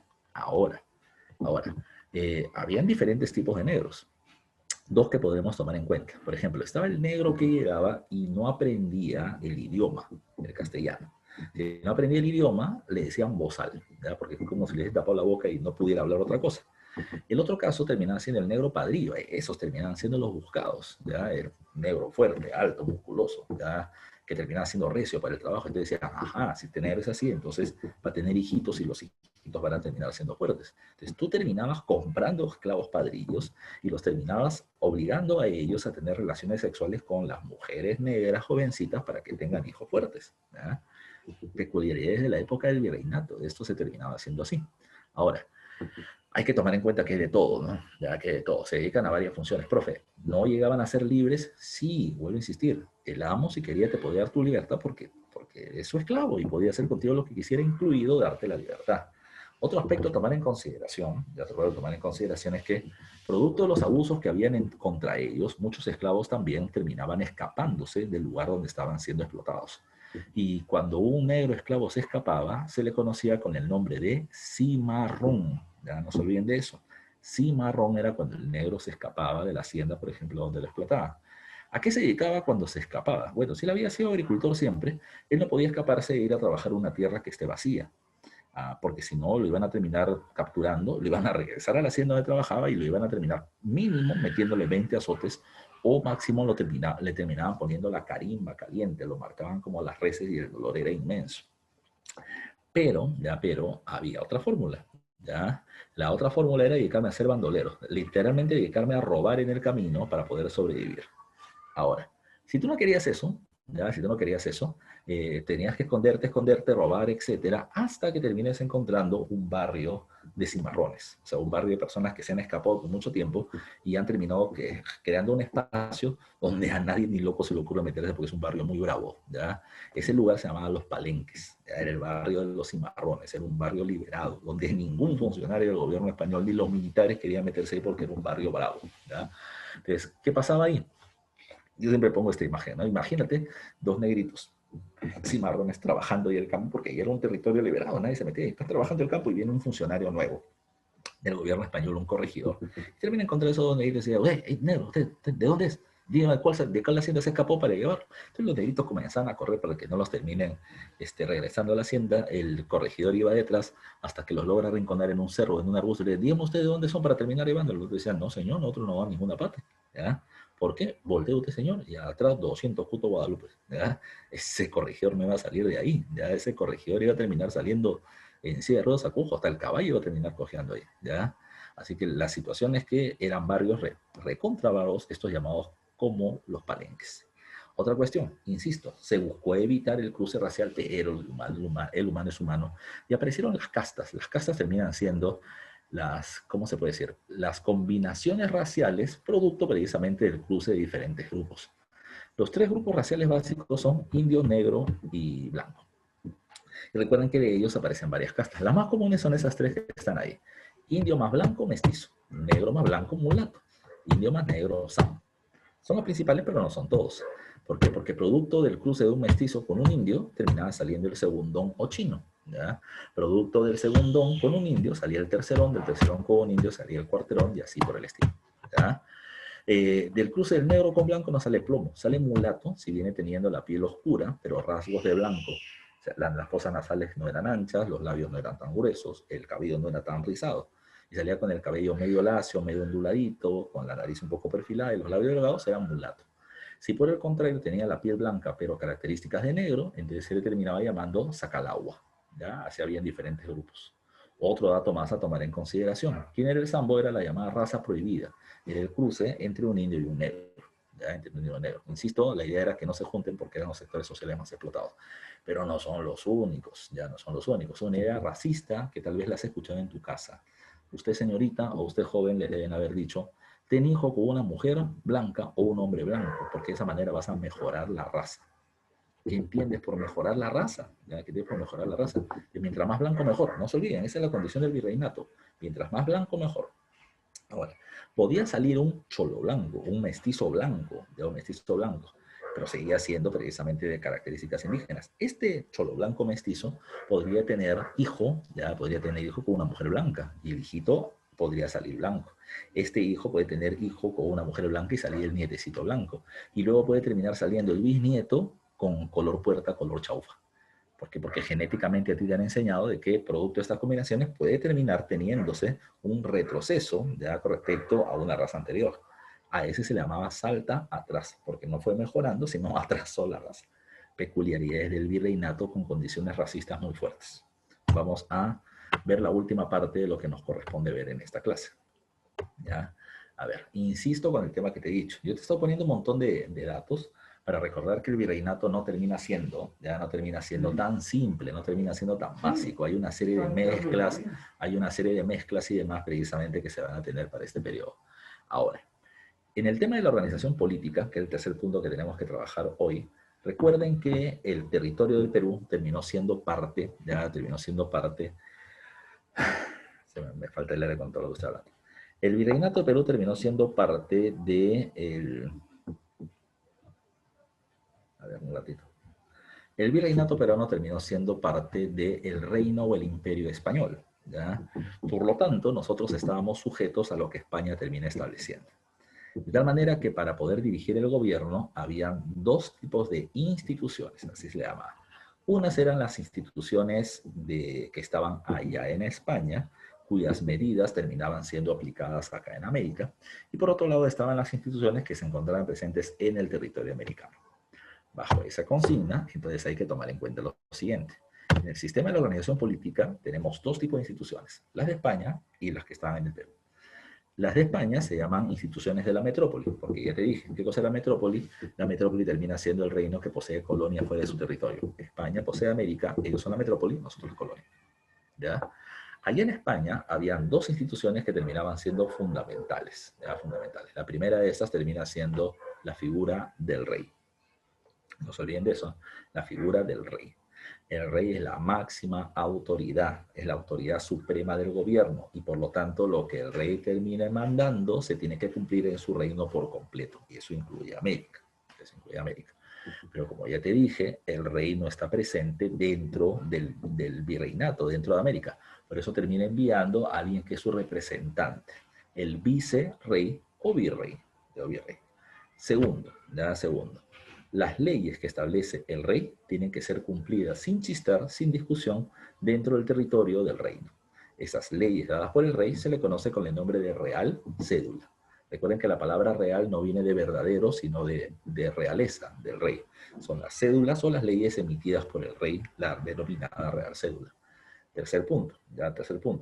¿Quién va a terminar nombrando a los virreyes? El rey, porque es su representante. No se olviden ustedes, pero ya vamos a ver unos datos más dentro de un momento. Y la otra cuestión, mientras que duró el virreinato del Perú, recuerden que en España hubieron 10 reyes, ¿ya? 10 reyes. Esos 10 reyes van a pertenecer a dos dinastías o dos familias de gobierno diferentes. ¿Esas familias cuáles fueron? Los Habsburgo o Austrias, que van a gobernar entre el siglo XVI y el siglo XVII. Y por otro lado, vamos a terminar encontrando a los Borbón, que van a gobernar entre el siglo XVIII, de las reformas borbónicas, y los inicios del siglo XIX. Profesor, ¿hay algunos reyes destacados? Sí, los reyes más importantes de todo este periodo son los reyes del siglo XVI. Ellos son los Habsburgo y se les conoce como los Austrias mayores. Carlos I, que también es llamado Carlos V como emperador de Alemania, que está precisamente ahí en la imagen, y el otro rey termina siendo Felipe II, el Dominus Orbis. Felipe II es hijo de Carlos I o Carlos V con la reina Isabel de Portugal, que era el otro reino poderoso producto de los grandes descubrimientos del siglo XV. A Felipe II se le llama como el Dominus Orbis o el rey del mundo. ¿Por qué? Porque heredó territorios de sus padres, tanto de su papá y de su mamá. De su papá, ¿qué heredó? Heredó Castilla y Aragón en España, Sicilia, Saboya y Nápoles en Italia, ¿ya? 5 reinos. Heredó Flandes, que era Holanda y Bélgica. El único terreno que no heredó fue Alemania, porque escogieron su propio emperador. De su mamá terminó recibiendo en herencia Portugal, Brasil, las costas del África, las Indias, las Molucas y un montón de territorios más. Tenía dominios en todo el mundo. Era el rey más poderoso del planeta en el siglo XVI, sin duda alguna. Ahora. Carlos V o Carlos I terminó teniendo un problema. Para los que no sepan o no recuerden. Eso, ¿por qué hablas de Carlos I o Carlos V? ¿Por qué tiene dos nombres? ¿Tiene doble personalidad acaso? ¿Ya? No. Lo que pasa es que él era emperador de Alemania o del Sacro Imperio Romano Germánico, como se le llamaba, con el título de Carlos V. Cuando él llegó a ser rey de España, ya le dijeron, ¿usted cómo se va a llamar? O no me va a llamar como me llamo, Carlos V. Pero le dijeron, no puedes, papi, no puedes. Porque acá en España nunca ha gobernado alguien que se llame Carlos V. O sea, nunca había ningún Carlos como rey. Y si tú vas a ser rey de España, tienes que comenzar por la numeración número 1. Pero se habla de Carlos I. ¿Ya? No se olviden de ese dato. ¿Ya? No se olviden de ese dato. Otra cuestión más. Carlos I o Carlos V, vuelvo a repetir, va a terminar teniendo, ya va a terminar teniendo, ¿cuál podría ser la palabra adecuada? Él tiene 7 coronas sobre su cabeza. Profesor, ¿qué debo entender porque tiene 7 coronas sobre su cabeza? No es que esté haciendo equilibrio para que las coronas no se le caigan, sino que él había heredado, repito, terrenos de los abuelos paternos y maternos. Así que este personaje se le hacía realmente imposible poder manejar todo el territorio. ¿Ya? Como se le hacía imposible, ¿qué es lo que él creó? Él creó un sistema llamado como el sistema de consejos. ¿Ya? El sistema de consejos.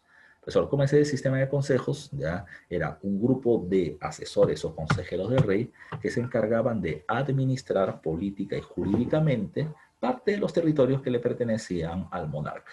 De esa manera se crearon varios consejos.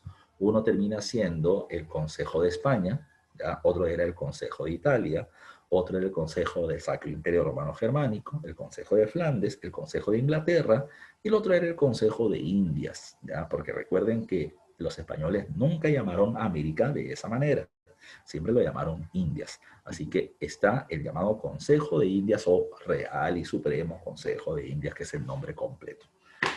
El Consejo de Indias, y el Consejo de Indias era la institución que se encargaba de la administración política y jurídica del territorio americano, de las Indias. Esa era su función. Ellos son los que realmente gobiernan América, no el rey, el Consejo de Indias. El Consejo de Indias.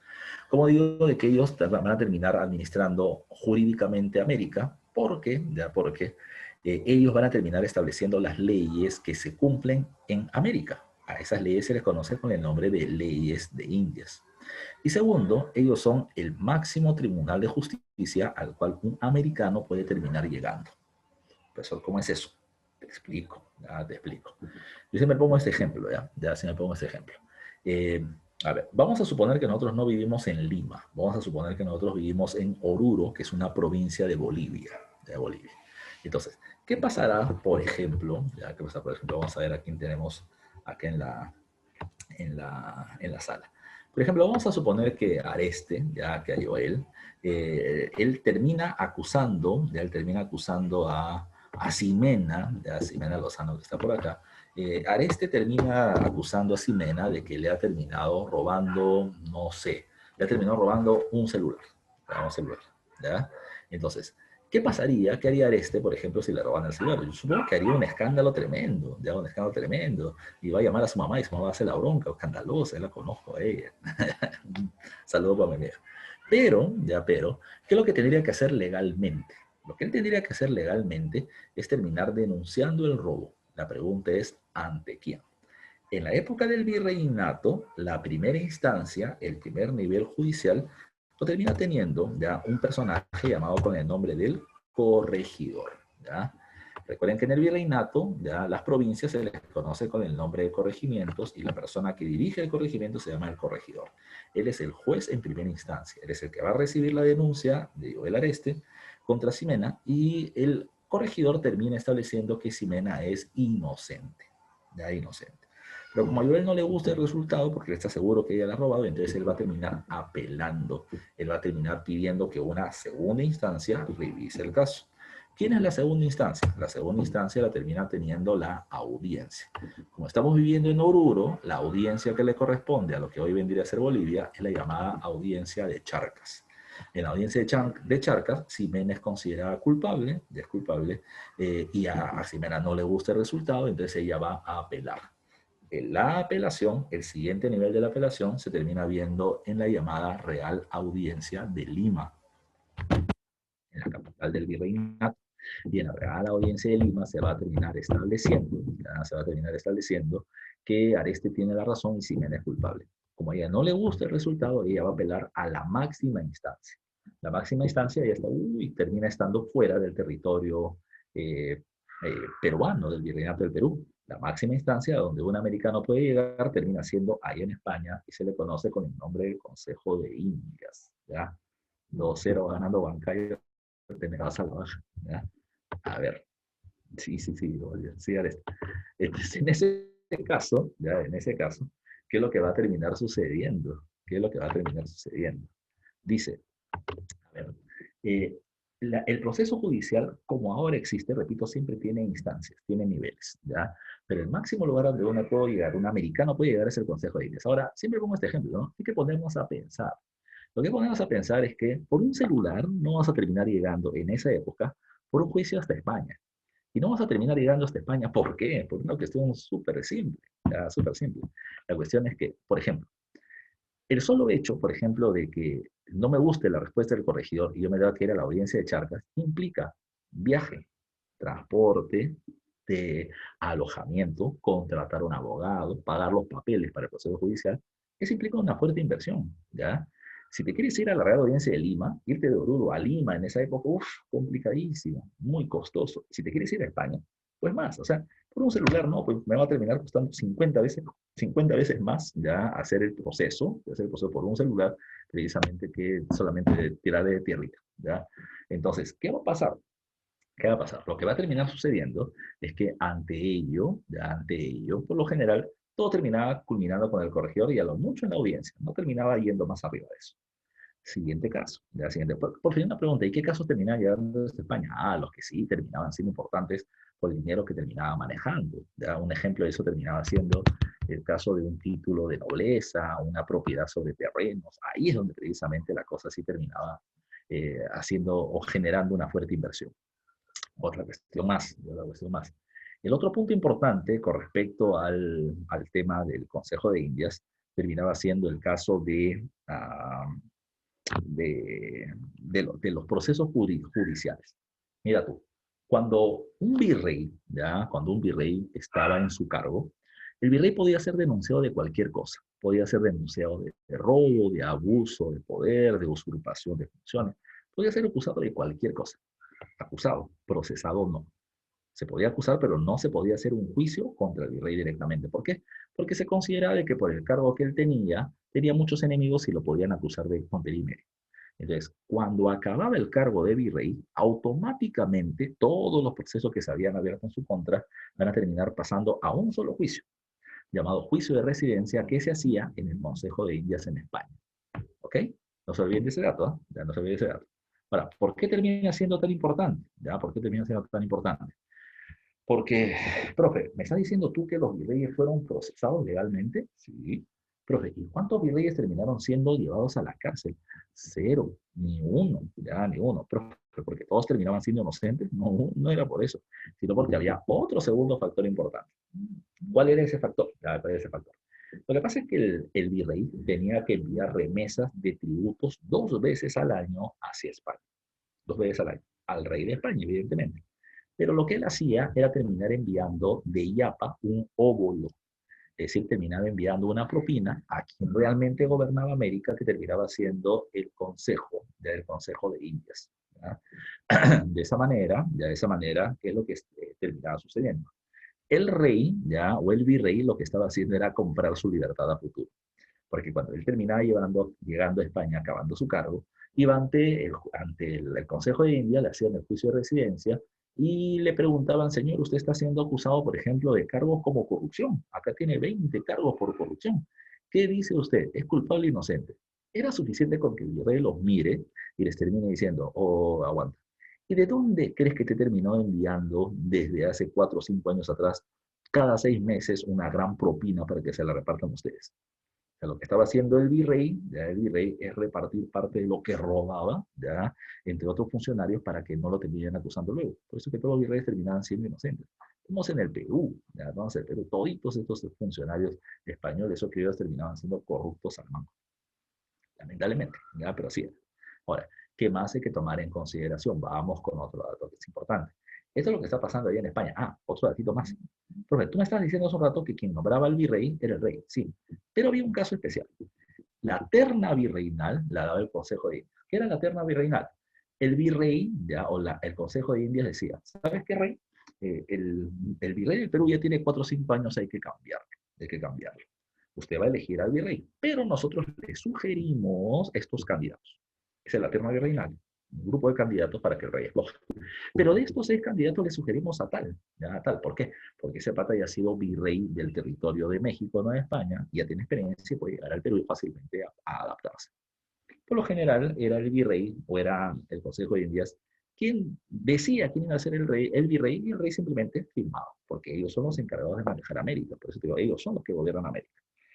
El segundo dato termina siendo este, las instituciones de gobierno que están acá en América. Recuerden, ya te digo, ¿qué es el virreinato? El virreinato es la jurisdicción, ya es el territorio dirigido por un virrey. ¿Cuál es el virreinato del Perú? Es de los siglos XVI y XVII, y van desde Panamá hasta Chile, menos Brasil y Venezuela. ¿Ya? Ese territorio lo dirige el virrey, representante directo del rey. Lo que él dice es como si el rey termina estableciendo su palabra, y se cumple, él se cumple. Él tiene el cargo político de gobernador, tiene el cargo militar de capitán general, y además de eso viene teniendo el cargo judicial de presidente de la Real Audiencia. Aunque ese cargo de presidente de la Real Audiencia solo es de carácter nominal, solo es de nombre. ¿Por qué? Porque la mayoría de los virreyes del siglo XVI y XVII son, lo que un profesor nos decía hace un tiempo atrás, eran virreyes de capa y espada. O sea, terminaban siendo virreyes procedentes de familias nobles importantes que por cuestiones políticas les terminaban dando ese cargo, pero no eran abogados. De tal manera que cuando ellos se sentaban en la Real Audiencia intervenían para terminar hablando de un tema judicial, pues hablaban tonterías. Y como hablaban tonterías, por lo tanto, los mismos jueces le dijeron al Consejo de Indias, ¿sabes qué? Dile al virrey que puede venir y sentarse, ¿ya? Pero no puede hablar, porque si no nos atrasa el trabajo. Por eso es que el virrey era presidente nominal de nombre de la Real Audiencia, pero no tenía ni derecho a voz ni derecho a voto. No podía opinar y no podía votar, así que mejor no vayas, ¿ya? Por otro lado, estaba el sistema judicial. El sistema judicial, ya te dije, tiene niveles. Corregidor, audiencia, Real Audiencia, Consejo de Indias. Dentro del virreinato peruano, insisto que era casi toda Sudamérica, habían varias audiencias. La audiencia de Charcas, que administraba jurídicamente lo que vendría a ser Bolivia, la audiencia de Santiago para Chile, la audiencia de Buenos Aires para el Río de la Plata o Argentina, la audiencia de Santa Fe de Bogotá, la audiencia de Panamá. Ahora, ahora, estas estaban bajo el mando de la Real Audiencia de Lima, que era el máximo tribunal judicial en el territorio del virreinato peruano. ¿Cómo se llamaban los jueces de este sistema? Se llamaban oidores. La Real Audiencia tenía oidores. También habían fiscales y demás, pero el oidor era el juez, no se olvide. Ahora un dato, un dato. ¿Qué pasaba, ya que pasaba, profe, si el virrey, ya si el virrey era retirado de su cargo o el virrey se moría? ¿Ya? ¿Quién era el nuevo gobernante? Ah, el nuevo virrey que venía, ¿no? Pero mientras que la información va a España y la información y se manda un representante, uy, corren por lo menos 6 meses. Entonces, en el lapso de tiempo en que no había virrey, ¿qué pasaba? ¿Quién asume? Ah, profe, el presidente del Congreso, con lo que hemos visto. Sí, pero recuerden que no había Congreso. Ah, profe, el vicepresidente. Sí, pero el virrey ya era el vice del rey. No había un vicevirrey. Entonces, ¿quién asumía el cargo? Lo asumía el presidente de la Real Audiencia. La Real Audiencia pasaba a dirigir la vía política del gobierno ante la ausencia, del virrey. ¿Ya? Eso va a terminar siendo una cuestión complicada. ¿Qué va a terminar pasando? ¿Ya? A ver, vámonos a la parte final de esta clase. Para terminar de ver el partido de la Alianza y ver cómo va. A ver, vamos al corregimiento. El virreinato peruano estaba dividido en provincias y las provincias se llamaban corregimientos y el director del corregimiento se llamaba corregidor. ¿Cómo estaba conformado un corregimiento? El corregimiento estaba formado por varias reducciones que eran los pueblos indígenas que antes hemos visto, pero también por una o por algunas otras ciudades que eran el lugar donde vivían los blancos. Entonces, vuelvo a repetir, varias reducciones más algunas ciudades terminaban formando el corregimiento provincia y el corregidor era el que tenía el mando ahí. Segundo caso, ¿qué hacía el corregidor? Ya te he dado una tarea. El corregidor es el que es el juez en primera instancia, es el primero que va a terminar viendo el tema de los reclamos jurídicos. Segundo, el corregidor era el que organizaba la mita. Ya te dije que la mita era el trabajo que el pueblo terminaba realizando para el Estado y que se le pagaba. Antes, con Toledo solo había mita minera, pero ahora hay otras mitas que se han creado. la mitad obrajera para la producción de los obrajes o la ropa, ¿ya? Estaba la mitad de plaza, que servía para la construcción de caminos, puentes, palacios, viviendas, casonas, ¿ya? Y estaba la mitad de pongo, que era cuando los indígenas eran llevados a trabajar como sirvientes en la casa de los nobles, como una forma de tributación. Así como está esto, que el corregidor dice a dónde van los indígenas a trabajar como parte de su mita, el corregidor también es el que recauda los impuestos. Él no cobra, de él no cobra. Ya el corregidor, ¿qué es lo que hace? El corregidor le dice, por ejemplo, a los caciques de las reducciones, ustedes me tienen que pagar 50.000 soles. Entonces, el cacique reparte entre los indios que están en condición de pago cuánto le corresponde pagar a cada uno. Entonces, yo en junio y en diciembre, porque dije que solamente se pagaba 2 veces, yo llegaba en junio a la reducción y le decía, a ver, cacique, págame los 50.000 que le corresponde. Y el cacique me daba 49.000. Y decía, oye, acá falta 1.000. Entonces él me dirá, bueno, lo que pasa es que el indígena Juanito y el indígena Pedrito no están pagando. Entonces yo como corregidor solamente iba donde ellos, estos indígenas, decían, ¿por qué no pagas? Y me decían, no, señor, no tengo, podemos llegar a un acuerdo, o le podía meter golpe, o le decía, o si se me ponía faltoso, yo traía un par de negros que era mi seguridad y le metía golpe. ¿Ya? Era parte del sistema. La otra cuestión es que el corregidor, como funcionario del gobierno, le pagaban un sueldo. Vamos a suponer que el sueldo era de 10.000 soles, ya vamos a poner en términos actuales. Pero de los 10.000, él le pagan 5.000 en dinero y 5.000 en productos que le enviaba a España.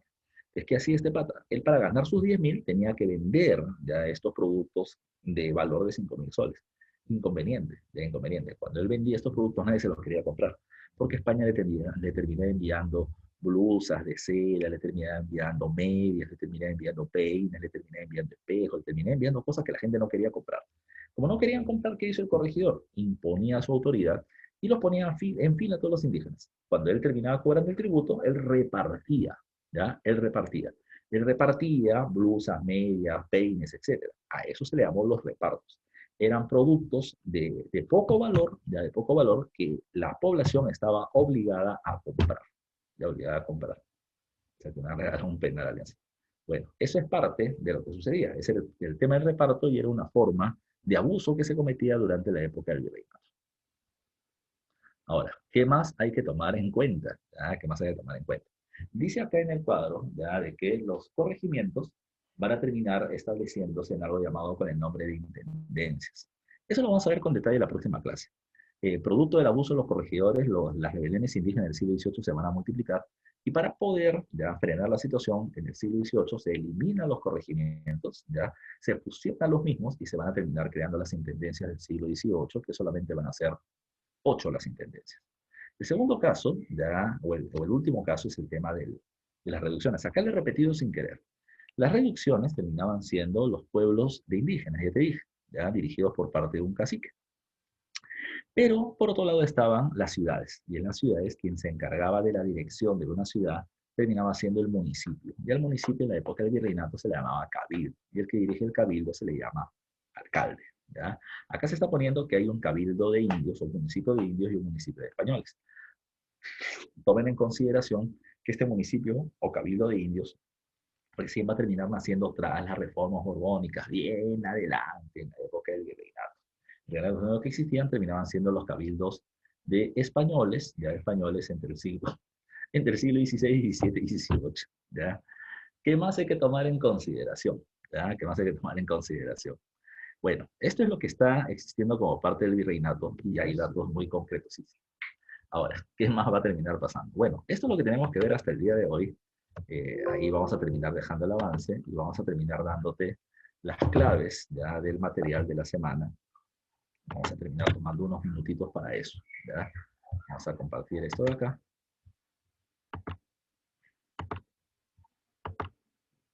¿Se logra ver la dirigida, muchachos? Por favor, confírmeme. ¿Ya? Sí, profesor. ¿Sí? Para acá. Entonces, vamos a ver por acá. A ver, dice. Pregunta número 1. Ya dice la dirigida esta semana. A ver, vamos a darte las claves. Porque yo sé que varios están en el partido porque por interno me están escribiendo, profe, Alianza acaba de perder un penal. A ver, vamos a ver qué cosa nos dice por acá. A ver, estamos en el 6.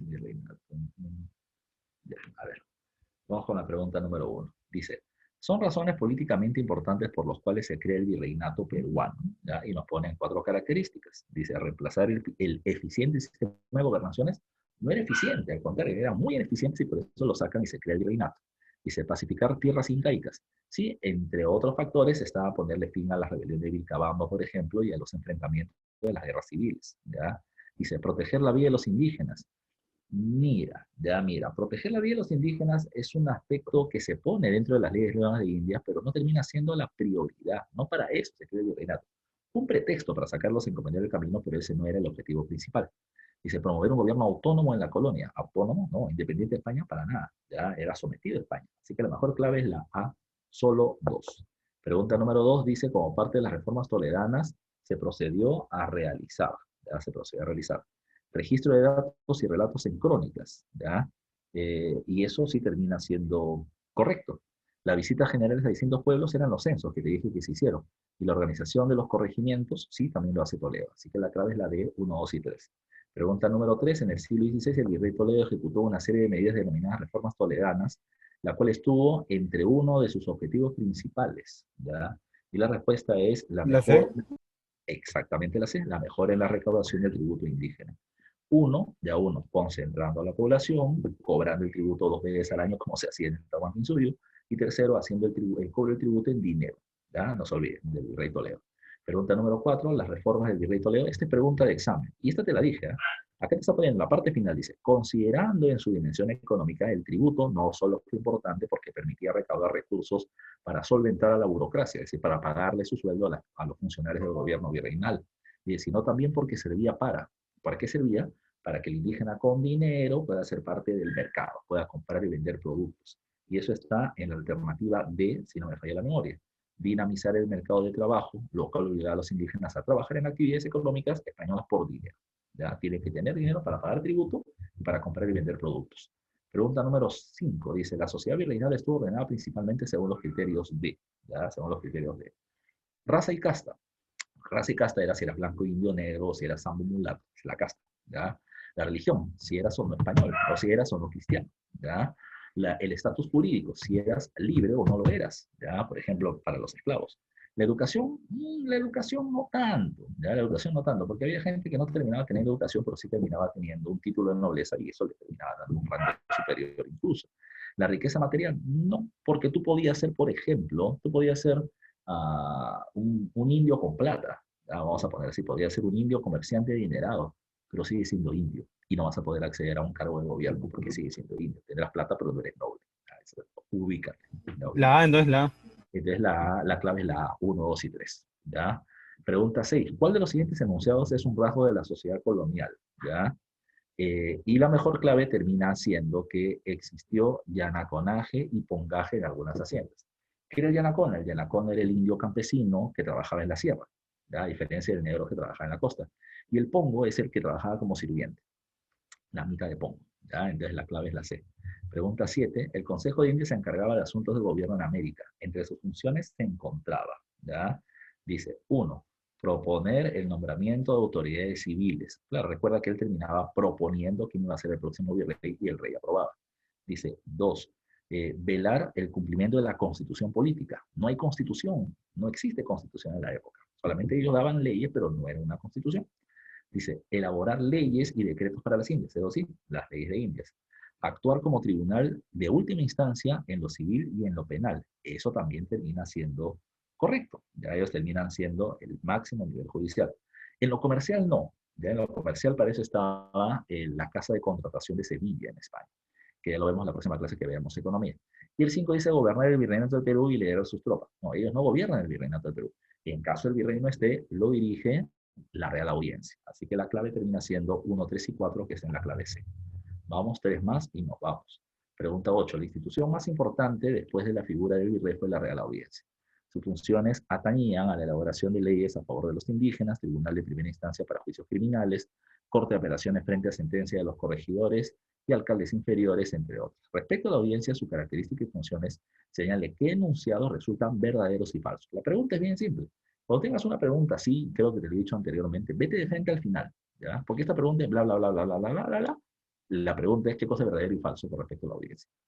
Dice, uno, en la actualidad, las instituciones más parecidas a ellas serían los juzgados, y la respuesta es verdadero. Ellos son el poder judicial de la época. ¿Ya?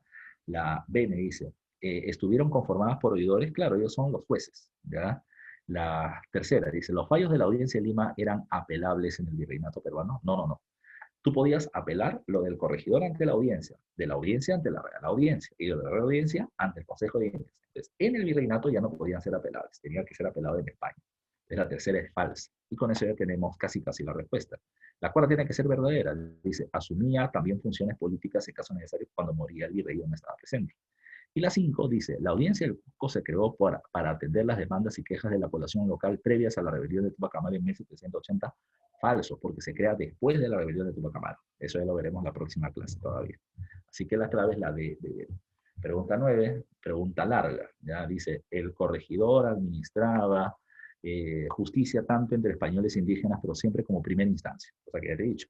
De igual manera organizaba el registro personal de indios y velaba porque vivan en las reducciones. Del corregidor dependía el enviar indios a las minas a cambio de un salario, su instrucción, así como su evangelización. En el papel debían proteger a los indios frente a los abusos, pero nunca lo hacían. Sin embargo, fueron los mismos corregidores los primeros en violar los precarios derechos de los indios y muchas veces cobraban doble tributo o les imponían el reparto de mercancías, por lo que los indígenas debían pagar cuantiosa suma de dinero. Del expuesto anterior se puede concluir que el corregidor fue una autoridad, ¿ya? Y la respuesta es que tenía mucha autonomía con respecto a la corona, porque él así deshacía dentro del territorio sondó. Y la última pregunta es, ya dice, en relación a las instituciones coloniales de América, ya, relaciones según corresponde. Dice, jurisdicción territorial provincial que se encarga de los gobiernos indígenas. Y si es provincial, terminan siendo los corregimientos. Es 3 con A, ¿ya? Organismos de gobierno locales dirigidos por alcaldes, esos terminan siendo los cabildos, ya los municipios, 4 con B. Jurisdicción política administrativa en la colonia gobernada por el representante del rey, el virreinato, 1 con C. Y lo que queda es el Tribunal de Justicia integrado por jueces, terminan siendo las audiencias, entonces es 2 con D. La clave termina siendo la B de besito. ¿Ya? Bueno, muchachos, esa es la clase de hoy y nos vemos la próxima semana que hacemos economía virreinal, cultura virreinal y reformas borbónicas. Así que a seguir estudiando. Los dejo y Cuídese, sufran. profesor. Gracias. Nos vemos, muchachos, cuídense todos, sufran los eleccistas. Nos vemos para vacilar la siguiente semana.